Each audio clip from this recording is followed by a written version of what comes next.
From the moment the story broke, it felt like the shockwave no one saw coming, a moment where even longtime royal watchers paused and asked themselves whether this was the clearest sign yet of how far things had shifted for Prince Harry and Meghan Markle. Reports across major outlets began to echo the same headline. Okay, but Kinsey, it looks like Prince Harry and Meghan Markle will be iced out. What more can you tell me?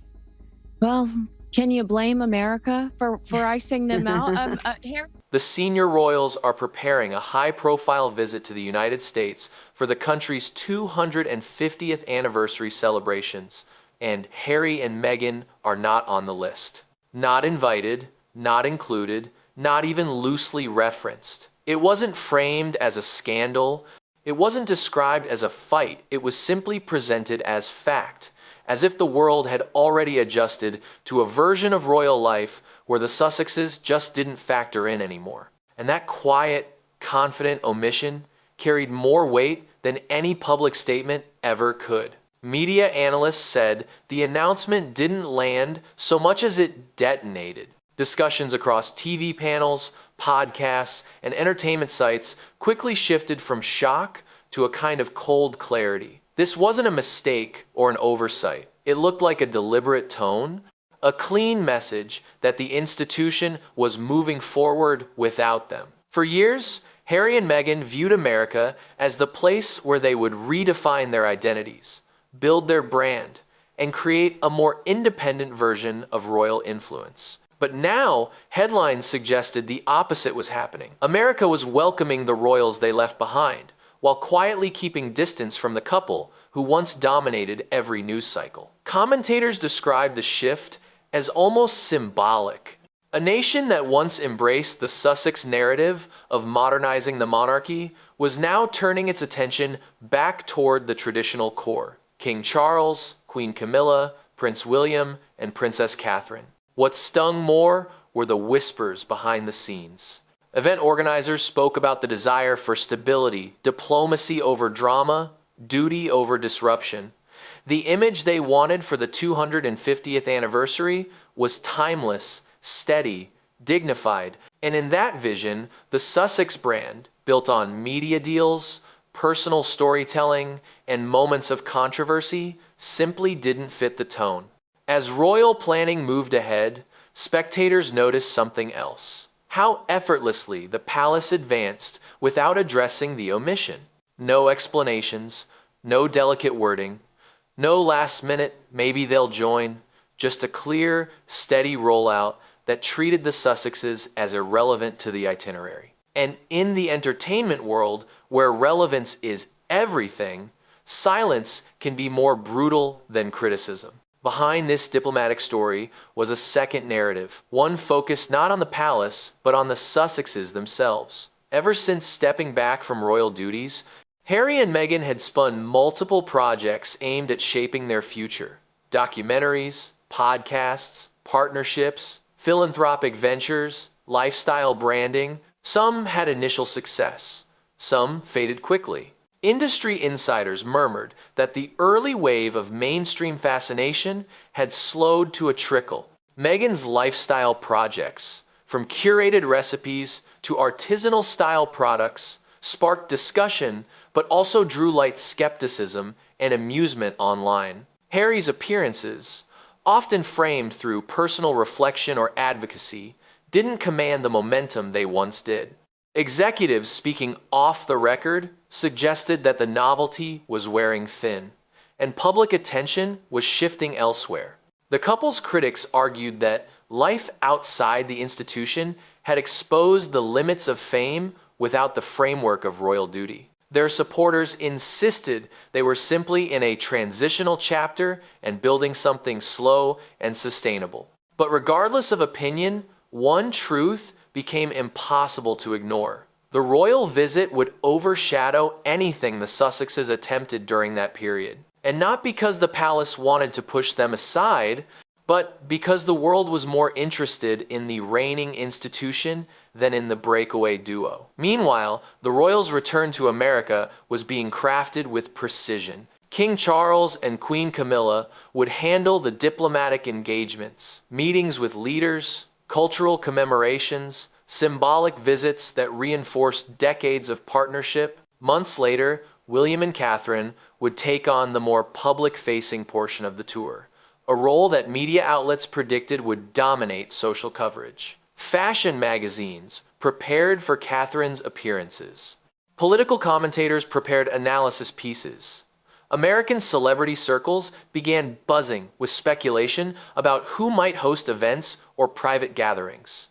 The anticipation was palpable, and it was clear the palace understood exactly how to maximize global visibility. What made this especially striking was how seamlessly the plan seemed designed to saturate American media over months. 2 tours, 2 vibes, one consistent message of stability, continuity, and modern tradition.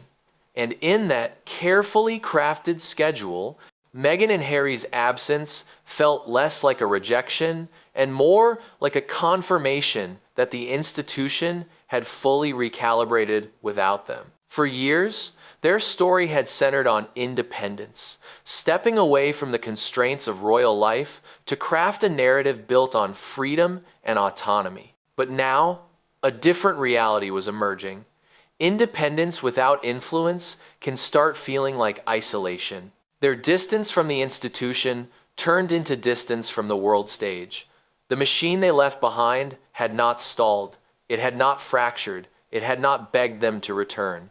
It simply moved on. Projects they once championed had been absorbed by other working royals. Public duties redistributed. Spaces they vacated were filled seamlessly. And as those roles flourished, the comparison became impossible to ignore. While the Sussexes faced struggles to maintain the spotlight, the monarchy reclaimed global momentum. One of the hardest truths for the couple's narrative was that the institution they challenged was proving more durable, more adaptable, and more respected internationally than their new media-driven identity. As this reality took shape, analysts began asking a deeper question. Could the Sussexes mount a comeback? And if so, what would it look like? The options were limited. Anything they tried during the royal tour, whether a media appearance, a charity initiative, or a product launch, risked appearing reactionary.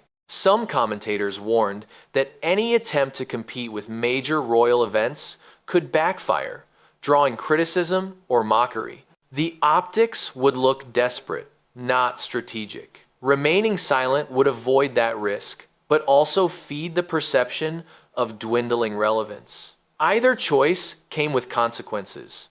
The couple had built a brand on the promise that they could outgrow the palace, use their voices more freely, and command attention on their own terms. But now the world was seeing what happens when visibility hinges on controversy rather than institution, and when spotlight depends on storytelling rather than legacy. Meanwhile, the palace's approach was intentionally understated. No jabs, no comments, no acknowledgement of drama, just clean, controlled execution.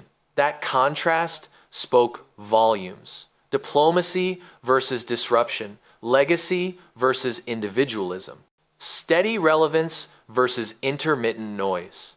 As the date of the royal visit approached, a final conversation began echoing through podcasts and entertainment panels. What would Harry and Meghan feel when they watched America, once their biggest audience, celebrate the very family they distanced themselves from?